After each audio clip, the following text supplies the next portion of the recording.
ইশরাক হোসেনকে ঢাকা দক্ষিণ সিটি কর্পোরেশনের মেয়র হিসেবে শপথ না পড়ানোর নির্দেশনা চেয়ে দায়ের করা রিটের আদেশ আজ। বিচারপতি মোহাম্মদ আকরাম হোসেন চৌধুরী ও বিচারপতি দেবাশিস রায় চৌধুরীর সমন্বয়ে গঠিত একটি হাইকোর্টের ডিভিশন বেঞ্চ আজ এ রিটের আদেশ দেবে। এদিকে এই রিটের আদেশকে কেন্দ্র করে সুপ্রিম কোর্টের প্রবেশের গেটগুলোতে নিরাপত্তা জোরদার করা হয়।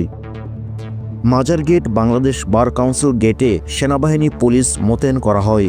গতকাল বিষয়টি নিয়ে শুনানি শেষ হলে আজ আদেশের জন্য ধার্য করা হয়। আদালতে রিটের পক্ষে শুনানি করেন অ্যাডভোকেট মোহাম্মদ হোসেন। রাষ্ট্রপক্ষে deputy attorney general Mahfuzur Rahman Milon শুনানি করেন। ইশরাকের পক্ষে barrister A M Mahbubuddin Khokon ও ব্যারিস্টার কায়সার কামাল শুনানি করে। তাদের সহযোগিতা করেন barrister A K M Ehsanul Haque Rahman, advocate Maksudullah. গত 14 মে বুধবার বিএনপি নেতা ইশরাক হোসেনকে ঢাকা দক্ষিণ সিটি কর্পোরেশনের মেয়র হিসেবে শপথ না পড়ানোর নির্দেশনা চেয়ে হাইকোর্টে রিট আবেদন করা হয়।